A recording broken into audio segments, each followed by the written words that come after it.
अस्सलाम वालेकुम दोस्तों, मैं हूं अजहर काज़मी और आप देख रहे हैं काज़मी अलीगम। दोस्तों, जैसा कि आपको वीडियो में नज़र आ रहा होगा, एलईडी टीवी की तस्वीर उल्टी हो गई है और ये इस वजह से होता है। अक्सर दोस्त रिकवरी ऑप्शन चला देते हैं, फैक्ट्री रीसेट कर देते हैं अपनी टेलीविज़न को। रिकवरी ऑप्शन पे जाके ओके कर देते हैं तो आपका जो टेलीविज़न है वो बिल्कुल रीसेट हो जाता है, फैक्ट्री डिफॉल्ट हो जाता है, जिसकी वजह से तस्वीर उल्टी हो जाती है। काफ़ी सारे दोस्तों के कमेंट्स भी आए थे मुझे कि तस्वीर उल्टी हो चुकी है तो हम इसे कैसा सीधे करें। आपके सामने है, ये मेरे पास टेलीविज़न है, इसकी तस्वीर उल्टी शो हो रही है और इस कंडीशन में रिमोट का ऑपरेट करना भी थोड़ा मुश्किल हो जाता है। तो आज मैं इस वीडियो में आपको बताऊंगा कि तस्वीर को सीधा कैसे करना है। बहुत इजी है, लेकिन आप दोस्तों ने एक कमिटमेंट करनी है अपने आप के साथ कि जो ऑप्शंस मैं बताऊंगा जस्ट आपने उन्हीं ऑप्शंस को ही चेंज करना है, इसके अलावा आपने कोई ऑप्शन चेंज नहीं करनी। मैं फिर से कह रहा हूं, आपको कोई ऑप्शन आपने चेंज नहीं करनी उसके अलावा जो मैं आपको बताने जा रहा हूं। अगर आप कोई चेंजिंग करेंगे अपनी मर्जी के तो फिर आप खुद रिस्पॉन्सिबल होंगे, आपका टेलीविज़न डेड भी हो सकता है। इसका बहुत सिंपल तरीका है। जो दोस्त हमारे परेशान हैं, रिमोट से आपने मेन्यू का बटन प्रेस करना है। दोबारा आपको बता दूं आपने कहां से स्टार्ट करना है।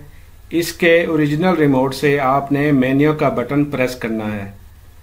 सबसे पहले आपने मेन्यू का बटन प्रेस करना है। मेन्यू बटन प्रेस करने के बाद ये पिक्चर आएगी, उसके बाद आपने 1147 मेन्यू प्रेस करने के बाद 1147 जब प्रेस करेंगे तो ये आप फैक्ट्री मेन्यू में पहुंच जाएंगे। इसको हम फैक्ट्री मेन्यू, सर्विस मेन्यू भी कहते हैं, सीक्रेट मेन्यू भी कहते हैं। इसमें आप पहुंच जाएंगे और इसमें पहुंचने के बाद आपने पैनल सेटिंग सिलेक्ट करना है। पैनल सेटिंग जब आप सिलेक्ट कर लेंगे तो पैनल सेटिंग के अंदर आपने एलवीडीएस मिरर मोड सिलेक्ट करना है आपने। तो देख लीजिएगा वहां पे अगर ऑन है तो ऑफ कर दीजिएगा, ऑफ है तो ऑन कर दीजिएगा। तो मोस्टली ऑन होगा तो आपने ऑफ ही करना होगा। ये जो टेलीविजन मैंने आपके सामने वीडियो शो की है, शुरू में उसका बूट भी मैंने आपको दिखाया है, तो ये विजडम शेयर मेन्यू में है। दूसरे टेलीविजन में भी सेम सेटिंग हो सकती है।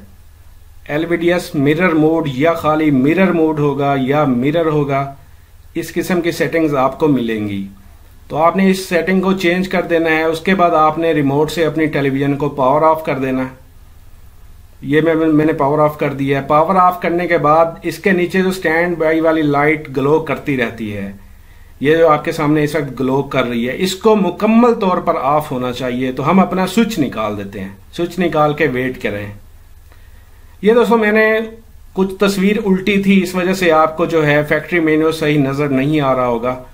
तो ये मैं यहाँ पे आपको क्लियर करता चलूँ। ये आपके सामने फैक्ट्री मेन्यू है। जब आप मेन्यू और 1147 प्रेस करेंगे तो ये सामने आएगा। इसमें आपने पैनल सेटिंग में जाना है। पैनल सेटिंग पे ओके करेंगे। पैनल सेटिंग पे ओके करने के बाद आपने और किसी चीज को नहीं छेड़ना, कोई चेंजेस नहीं करनी, आपको जरूरत भी नहीं पड़ेगी। इसके बाद आपने एलवीडीएस मिरर मोड में आना है। ये एक विजडम शेयर वाला टेलीविजन है। एलवीडीएस मिरर मोड में आने के बाद यहाँ पे ऑन है तो आपने ऑफ कर देना है, ऑफ है तो आपने ऑन कर देना है। मोस्टली यहाँ पे ऑन ही होता है तो आपने ऑफ कर देना है। तो इसके बाद आपने इसे एग्जिट कर देना है। एग्जिट करने के बाद फिर से वो आपने टेलीविजन ऑफ करके स्विच निकाल देना है उसका। जैसे स्विच निकालते हैं आप, थोड़ी देर के बाद ये रेड लाइट बंद हो जाती है। आपने दोबारा फिर इसको स्विच लगाना है।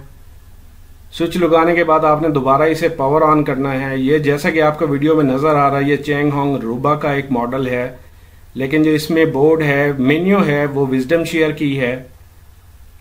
और बोर्ड इसमें यूनिवर्सल बोर्ड समझ लें, चाइना का यूनिवर्सल बोर्ड लगा हुआ है, जिसकी मेन्यू जो है विजडम शेयर वाली है। काफी पॉपुलर मेन्यू है ये, और अक्सर एंड्रॉयड बोर्ड्स में या बड़े टेलीविजन में यही आ रही है। तकरीबन 50 से ऊपर वाले टेलीविजन में यही मेन्यू आ रही है। ये देखें दोस्तों, अब आपके सामने बिल्कुल सेटिंग जैसे ही हमने चेंज की उसके बाद ये टीवी हमारा वर्क करना शुरू हो गया। तो उम्मीद करता हूं काफी सारे दोस्तों का मसला इससे हल हो जाएगा।